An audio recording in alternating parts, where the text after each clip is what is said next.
Okay, so going over some stuff. I remake videos a lot, and I'll spend about an hour. I'm looking at a clock up here, and I spend about an hour working on a video, and then bam, okay, this little 5-10 minute section is the one we're keeping. But I wanted to go over to Step One Survival. Has pretty good channel, pretty good stuff. I'm not going to say I agree with everything and anything on there. But if my core viewers are really wanting to see this stuff about the survival leadership type stuff, and you spend a little time watching Jarhead 6, Step 1 Survival, my stuff, you'll probably get an idea where some different aspects of this can go. As far as Haas USMC goes, there's stuff in there too. Okay. But there's also the question of,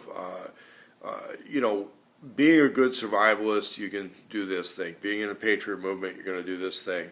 They don't always go together as well, because people that are dedicated to a cause that they're fighting for need to understand that there's going to be certain aspects of self-sacrifice. Everybody gets that.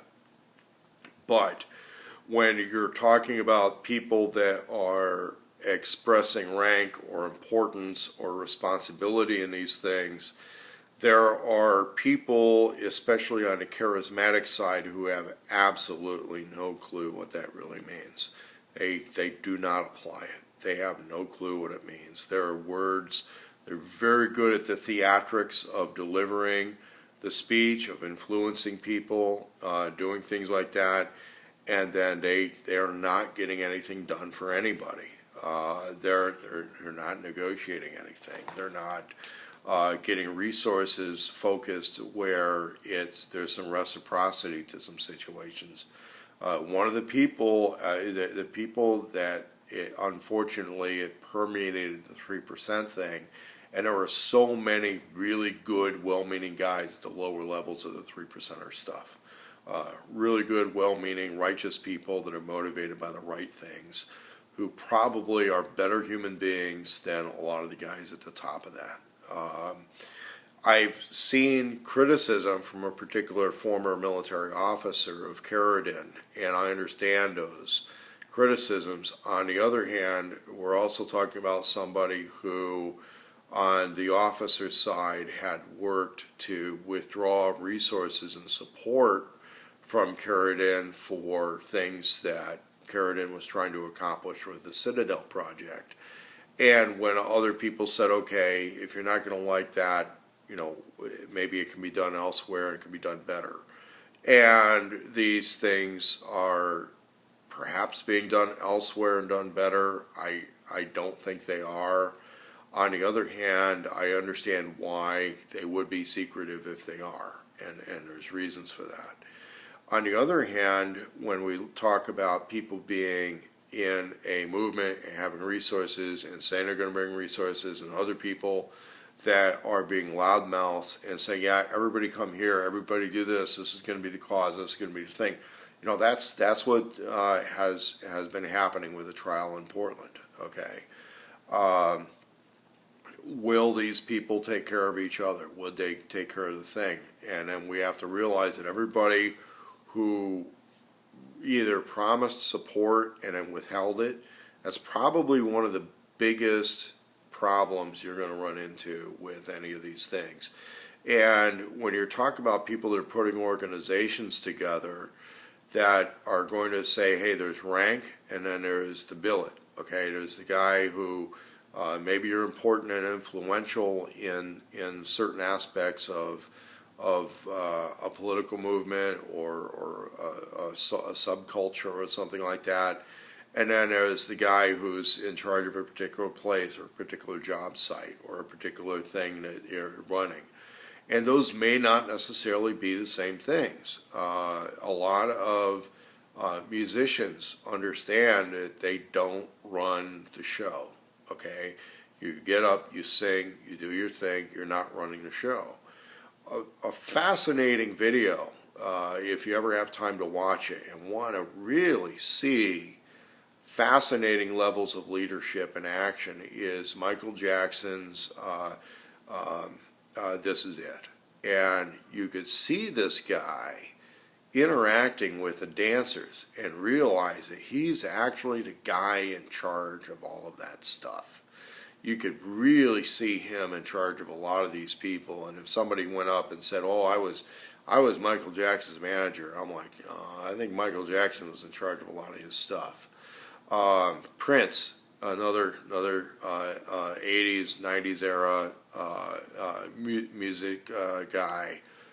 You find out he's in charge of, he played all the instruments. He was in charge of a lot of his stuff. But he would delegate certain things to other people. For example, I got to meet one of his bodyguards at one point.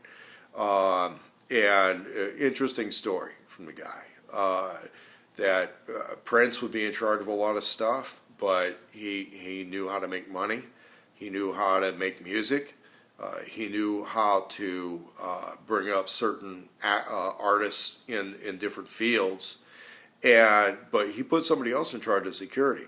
Okay, he had other guys in charge of security, and it was interesting because Prince would be in and out of a lot of the circles of people where there was a lot of violence, but he had people do advanced security work where they went in. There were guys hanging out if Prince was going to be at a particular nightclub, he'd have somebody out there a week beforehand going in every day, with a little roped off section, sometimes 2 days before Prince is scheduled to be there. They got the roped off section, and you got a guy just sitting there watching everybody, figuring out who the players were, who was who, what was what. And when Prince showed up, he already had somebody who was already at that club, already knew that who and where what, where the bathroom was, where the kitchen was, what menu items were good, who were the players in this particular place, and they would be able to work with that, and it's called advanced work in executive security. And I'll see all these guys making all these tactical videos and all this other type of stuff. They don't even talk about advanced work. I don't hear them talk about it once. And you'll get some guy out of Vegas who has this little video series on educating on executive security, and he's got like 150 views of video. 200 views of video, and somebody thinks he's a small-time guy in the industry, and he's not. Okay, he's a go-to guy for a lot of shit. There's another guy named Gavin DeBecker. He's barely on YouTube, but you'll see guys with 20,000 views per video talking about, you're going to tactical this, tactical that. We got martial arts guys and this and that, and don't realize Gavin DeBecker's actually one of the number one, number two guy in Hollywood for a lot of that stuff. So we talk about the billet, we talk about popularity, we talk about whether or not somebody has rank in a thing, and in survival situations.